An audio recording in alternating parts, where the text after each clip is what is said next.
quickly look at this riddle. I need someone to help me to answer it. Who can read and answer? Uh, in COVID-19 time, tool of a thief, toy of a kid, always used to be unseen sign of joy, sign of sorrow, giving all likeness, borrowed. What am I? Who can help me? Anybody can help? Okay. Tool of a thief, toy of a Cheers, kid. mister. Yes, Miss Nagla. I think tears. Okay, tears, maybe. Can we think of something else? Okay. Okay. It's a tool of a thief, and at the same time, it's a toy for a kid when they play hide and seek. It can be like that. Always used to be unseen. It's used to be unseen. Sign of joy sometimes in parties, and sometimes it's a sign of sorrow. Giving all likeness borrowed. So what's that? Mask. Oh, you have been using it. Great. Yes, that's it. Yeah, it's a mask. That's it. So a mask is a tool of a thief. Usually thieves cover their faces with a mask when they have bad intentions. Sometimes the kids cover their faces with a mask when they play together to be unseen. It's a sign of joy, and at the same time, it's a sign of sorrow. So this is a mask. And I think all of us use masks today in COVID-19 time. Great, yes. Okay, let's move to a second flash. In the previous webinar, we've been talking about a question that have been asked about the difference between mistakes, slips, errors, and attempts. So the main question was about mistakes and slips, or maybe errors. If you are talking about that, I can say that mistakes is a big topic, is a big idea, is a big umbrella. So all type of slips, errors, and attempts are called mistakes. We can say that mistakes are divided into slips, errors, and attempts. Slips can be made by all of us, students, teachers, people in different languages. All of us fall into slips because we always say it's just a slip of a tongue, and sometimes it's a slip of a pen. Sometimes we pronounce a word in incorrect way, in a wrong way, though we know the correct pronunciation. So we can reconsider that quickly and just pronounce it in a correct way once more. Sometimes also while writing in a speedy way, we sometimes write words in an incorrect way, and we can correct them later on. So it means that we know the correct form of a word, we know the correct structure of a sentence, but sometimes we fall into mistakes, but we are able to correct them once more.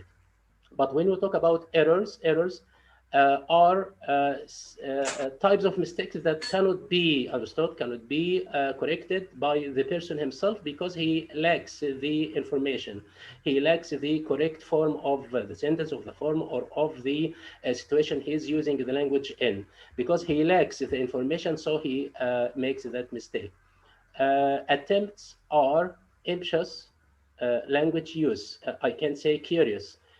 When you try to use some sort of a language that you are not able to cover, that you haven't studied or learned before, but you have a minor aspect of that, and you try to use it. Sometimes you fall in mistakes because you don't have the whole idea. So I guess this is the difference between slips, errors, and attempts.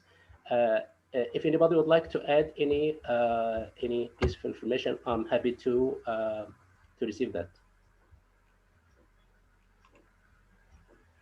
Okay. Now I'm going to move to David. David, are you there? David? Yes, sure. Yes. Okay, David, I'm going to make you host now, and you can share your screen and start your presentation.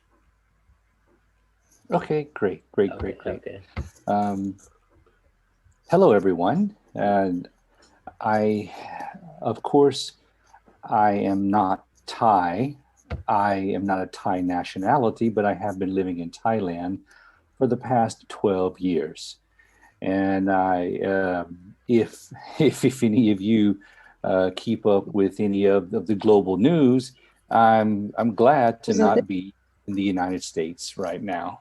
So I'm, I feel much better being in Thailand Yeah. than to being either in the UK or in the US. Absolutely. Because two two of two of the strongest countries in the past century are probably two of the most troubled countries. Yeah, so Yeah. and let's leave it at that. So um, you know, I have been doing a lot of research into school leadership. Uh, Let me see. Okay, I'm going to share my screen here Okay. so I can get into a little bit of this. Okay, I have been doing a lot of research into school leaders, or education leaders actually, and what I mean by an education leader, that would be a principal or a school director. Um, but about a month ago or so, I I began looking um, into cultural consciousness of education leaders and teachers. And I will be coming out with a paper. Well, sorry, I will be sending the paper to the journal by the end of this month. So hopefully, hopefully by, well, you guys know how it is. If I send a paper to a journal by the end of January, it should be published by the end of the year. You know how that goes. So, yeah. Um, so yeah, and I've I've done I've done, oh my goodness, 60 somewhat interviews with teachers and education leaders. So I'm going to share with you a little bit of information of what I have learned. Um, Now, everyone knows the name Sir Ken Robinson, and we all know that he passed away not too long ago, and the world of education has a void now. But Sir Ken Robinson said that uh, a a creative leader doesn't have to have all the ideas. He doesn't have, or they do not have to have all the answers, but they have to create a culture or an atmosphere where everyone feels heard. And I remember sharing this with one of the more prominent education leaders in Thailand, and he told me point blank. He said, "You do not understand. Every education leader must lead according to how his followers want to be led." And that struck me because I've been doing this for a long time, just like you guys, teaching in a class, and for the past 15 years, I've been teaching English as a second or foreign language, and I've come to learn that even myself, as the archetype native English speaker, I make mistakes. I I even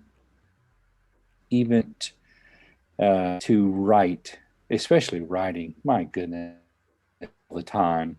Grammarly, I use Grammarly, and Grammarly laughs at me. And when by the great Peter Medjish, for I think he wrote, it doesn't matter how good a non-native speaker is, they will never be at the proficiency of a native English speaker. There's no way, okay? Because I was born there, I was raised there, I spent many decades in that culture, learning that language. So, and Peter Medges, he says that um, it is not our role as a teacher to make the student feel that they can be perfect, because they will never be perfect, but they will be pretty darn good.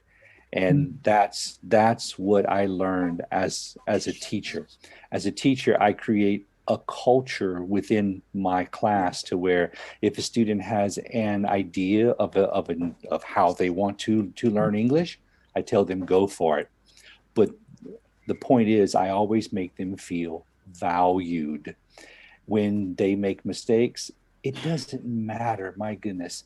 As long as the mistake is not being fossilized, I don't even worry about it, because my wife has been speaking English for a very long time, and she still mispronounces. She still makes singular what should be plural. She still is confused between the R or the L sound. Oh my goodness, the TH, forget about it. And what am I supposed to do? Every day browbeat her? No. If I do that, then she would not want to use or attempt to use English anymore. And it's the same way when I speak Thai. Uh, my goodness, I've been here for 12 bloody years. Am I a perfect Thai speaker? Absolutely not. I still mispronounce. I still get the tones wrong. My goodness, ma. Yeah, keep up with that, okay? And so I'm sorry, David. I'm sorry, David. I'll be interrupting you. I've got too many messages now telling me that they can't join the show. Please admit them. You have some people that they are trying to join. Admit them, please. Oh, admit. Okay. Oh, admit. Admit. Admit all. Okay. Okay. Thank you. Oh. Hey. By the way, what you have been talking about now reminds me of something that happened to me in England about 20 years ago. I've been in Newcastle in England. I've been on a mission, and once we were in the streets shopping, going from a shop to shop. Then I met a British man, and he was trying to understand one of my colleagues. His English is not so good, so he told him, "If you can't speak English, why did you come to England?" It was so embarrassing for my friend. So I told him, okay, he can speak a little English, but his native language is Arabic, and he learned English, and he can speak French as well. How many languages do you speak, by the way? He told me, I speak only English, and I don't need to speak any other language. So, okay. Jeez. Yes. God bless the British. Yeah. So but look, like I said, I have been here for 12 years, and I have tried a couple of times to take Thai classes, but my paper coming out, we call ourselves English language teachers, ELT. The title of my paper is not the ELT that we know. Not the ELT that we know. I started calling teachers English language tyrants. Tyrants, not English language teachers, English language tyrants. This is my class. I am the demigod of my class. And I am a non-native speaker just like you. But I have to be more perfect than you, and I have to condemn you and criticize you to make myself feel superior. English language tyrants. So,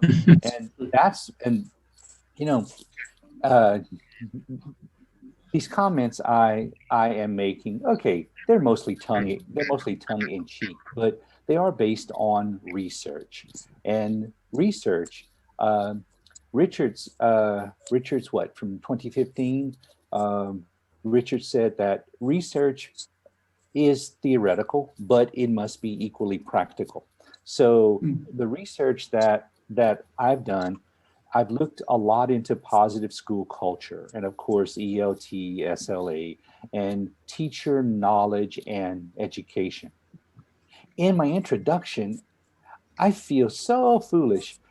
I realized in my introduction, I have that I am I focus on transnational teacher training. I I am going to change that as soon as I'm finished this presentation into transnational teacher education. You don't need to be trained. Come on. Teachers simply need to be educated. They they they lack knowledge of certain areas, and primary school teachers, high school teachers, you have no idea where to look in research. You don't have time. Come on. You're too busy teaching 24 hours per week. You don't have time to read research. So I try to provide very, very practical type research. And like I said, I'm looking a lot into positive school culture and how that positive school culture affects the English language teaching. Um, I have a notice here that says we're running out of time. We are going to click the link once more. If we are disconnected, we are going to Okay. click. Yeah. Okay, that's good. Now, today, very, very quickly, we're going to look at research about education leaders, and we're going to look at some myths about education leaders and so on. Um, this is my first time doing a seminar in this time zone. It's what it's just after midnight, 23 minutes past midnight. 23 minutes after midnight. I know that. So we are keeping you late. I'm sorry. No. Okay. Oh, no. The only point why I said that is to let you guys know that this is an important topic. That's why my wife gave me permission to stay up and sit in my office and do this seminar, because we know happy wife, happy life. Of course. So yes, a good slogan. I think Richard disagrees with that. I know Richard disagrees. I know that well. I know that well. So I promised him with an Egyptian wife. Oh no, hey Richard, my friend, you need to come to Thailand. Oh yeah. Yeah. Oh yeah. So, okay. Now, school leadership, strong school leadership is it circumvents, it covers everything. Yeah. Effective, well-supported teachers, high quality curriculum, transnational instruction. All this leads to a positive school culture. So it's the leadership of the school that makes these things happen. And I had a lovely teacher. She's been teaching for 30 years, she told me. And she corrected me last week. She said, you spent all this time telling us that we need to create a positive school culture, that school leadership is instrumental, and teachers should create a safe environment for their students. She said, my culture, in which I'm not going to tell you what country, okay, but she said, in my culture, kindness is seen as weakness and power is seen as strength. So she said, we keep a firm grip on our classes, a firm hold on our classes. And that was a little disheartening for me, to be honest. That she said that she walks into her class, she doesn't smile, she keeps everything under a tight control. I don't care what culture you are, that has to be a horrible learning environment. I'm sorry. And the reason why she believes the way she believes is because the leadership. She says the leadership of her school, the school director, does not interact with the teachers. I'm sorry, minimally interacts with the teachers, and semi-cordial. Oh my goodness, look. Oh, I would hate to work at a place where there's not any sort of relationship between the leadership and the teachers. That would be a horrible place to work. Now, Yeah. So, David, they've obviously taken on your new acronym for ALT, and they taking the tyranny to the nth degree. yes. Oh, actually, this particular teacher is. I was a little frustrated, and after this conversation, I vented and I said, I'm so sick and tired. Well, I don't travel around the world anymore, but because of COVID. But before this, I would travel around the world, and I would interview students. And just this past week, just on the 4th of January, I finished a graphic study, and you would really be shocked on the psychological trauma that students have experienced in learning language. I'm sure. Learning English. Yeah. My goodness, learning English. What? Oh, geez. My house is Muslim friendly. We don't, no alcohol, no pork, no dogs. We have a lot of Muslim people who stay in our house. They travel from Indonesia mostly, and they stay with us. So our house is very Muslim friendly.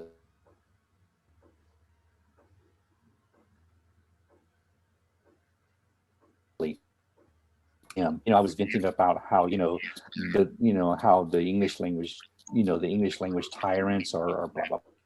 I said, hey, you speak Arabic quite. He's in me some simple phrases in Arabic, and he sat by me and he said, okay. He says, try this, and I did, and he says, it's wonderful. It's nowhere near perfect, but you communicated. I said, great. So now I'm trying to learn something because he made me feel special. Now, strong school leadership and planning, we know there has to be clear communication. People have to feel it's important. That's all. Everyone, I don't care what nationality you are. I don't care what